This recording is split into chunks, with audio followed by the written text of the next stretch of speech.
رفت شدم. اما روزخورها چی؟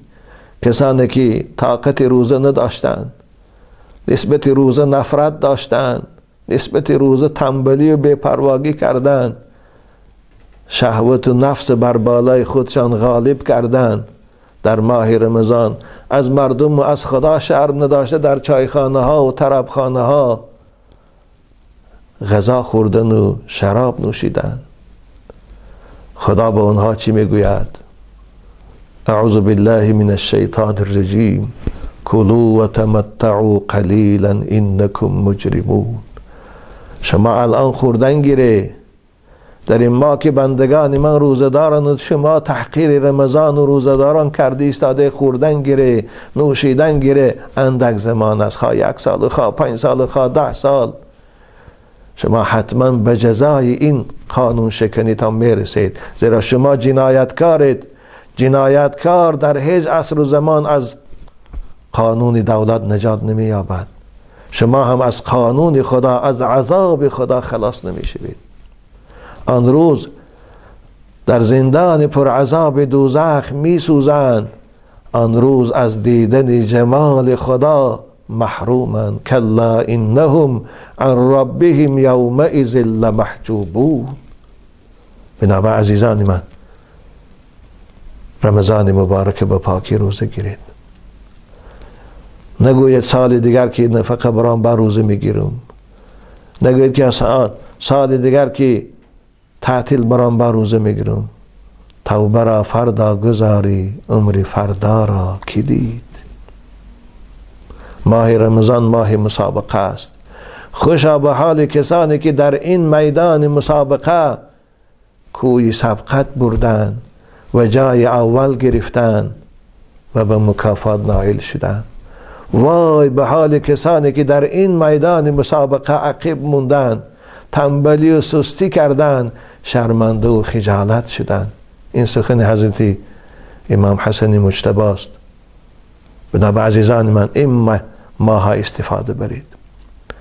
خوب، در فضیلت رمضان هرچی گویم هم با ساعتها وقت در کار است. سالهای زیاد الحمدلله از منبر رسول اکرم با شما صحبتهای زیادی در فضایل رمضان داشتم. شبهای رمضان، شاید اکثر شما این نوارها رو داره در خانه. باز خواهش میکنم ماه رمضان که شد این نوارها از نو یک بار گوش کنید با خاندان خود. در ترهیب رمضان یک حدیث کوتاه میخونم، بعد دعا میکنم. اینی کسانی که عذر شرعی ندارن روزه میخورن. کسانی که عذر شرعی ندارن، آره تکلیفات بندگی به قدر طاقت است. خداوند تکلیفات بندگیش برای انسانها فرض کرد وقتی که شرایط در اونها موجود باشد، عاقل باشند، بالغ باشند، مسلمان باشند، تن صحت و سالم باشند. رمضان هم مانند همین است. برای کسان روزه فرض است که سالم باشند، عاقل باشند. البته برای بیمارها روزه فرض نیست. بیمارهایی که دکتر برایشان روزه گرفتن توصیه نمی‌تید. البته وقتی که من دکتر گفتم، طبیب گفتم، عزیزان شنونده، مراد از او طبیب هایی است که مسلمان باشند، از او طبیب هایی است که خود روزدار باشند، نه او طبیب فاسق و منافق. امروز اکثر طبیب ها خود فاسق هستند. این گپ اونها توصیه ها اعتبار ندارد. اگر به شما توصیتی از طبیب مسلمان که برای بیماری شما روزه خطرناک است، شما را شریعت رخصت داده است خورید، یا خودتان از تجربه تان میدانید که اگر روزه گیرید مثل فشارتان بلند می شود، یا مثل که کسلی قند دارید همیشه آب نوشیدن در کار است، نمیتانید نگاه داشته خودتان، میتانید روزه خورید تا وقتی که خداوند شفا تان دهد. وقتی که شفا داد باز افطار میکنید، یعنی با قضایش به یک ماه میگیرید. به هر حال در اسلام بازم میگم حرج نیست. اما کسانی که سالم هستند، کسانی که تن صحت و به قوت هستند، در وقت خانه هستند، کارهای وزنین ندارند، کارهاشان سبوک است، اونها باید روزه گیرند.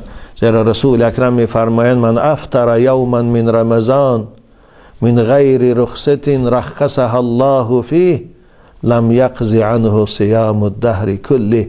کسی رمضان مبارک به عذر شرعی اگر خورد، به رخصت خداوندی اگر افطار کند پس هم پشیمان شود، تمام سال روزه قضایی گیرد، ثواب یک روزی رمضان داشته نمیتواند.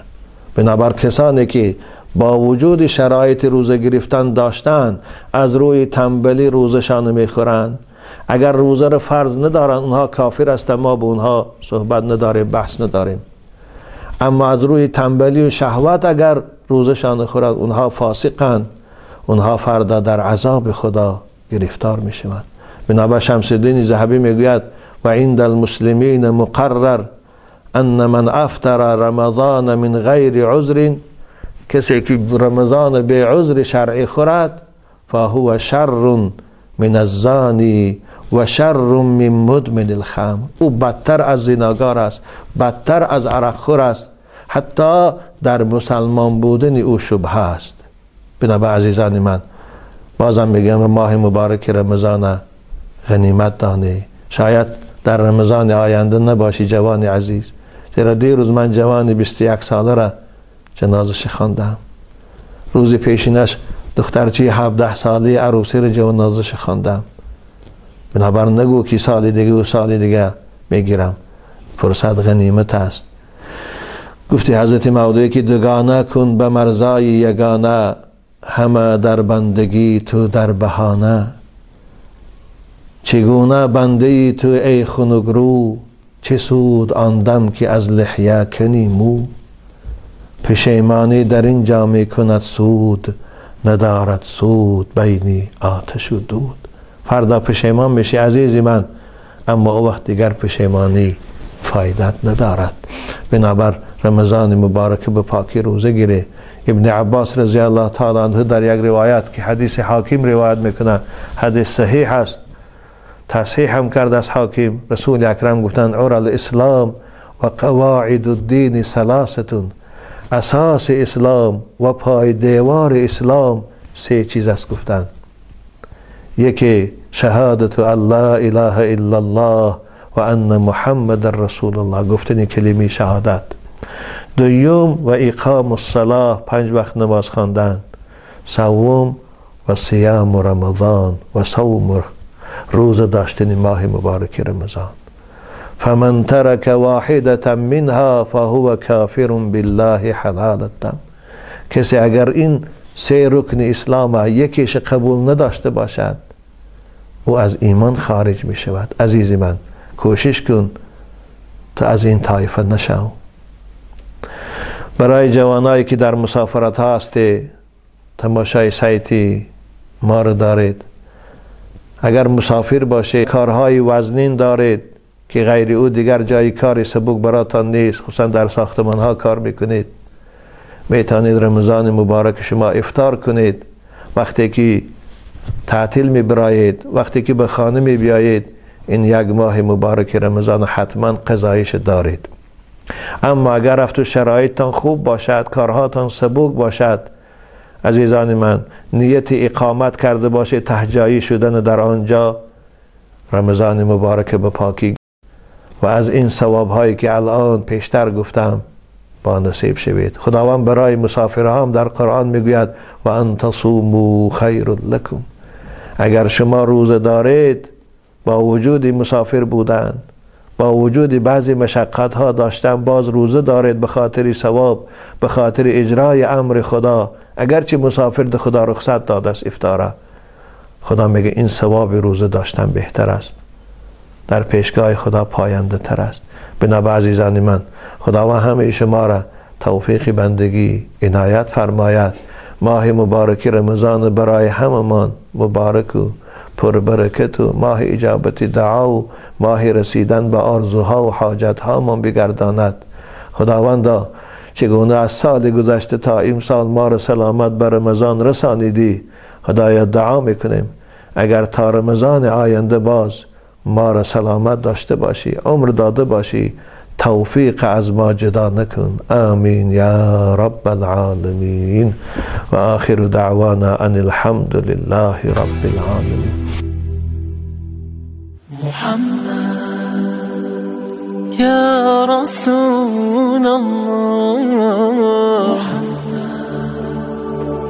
يا حبيب الله محمد، يا خليل الله محمد.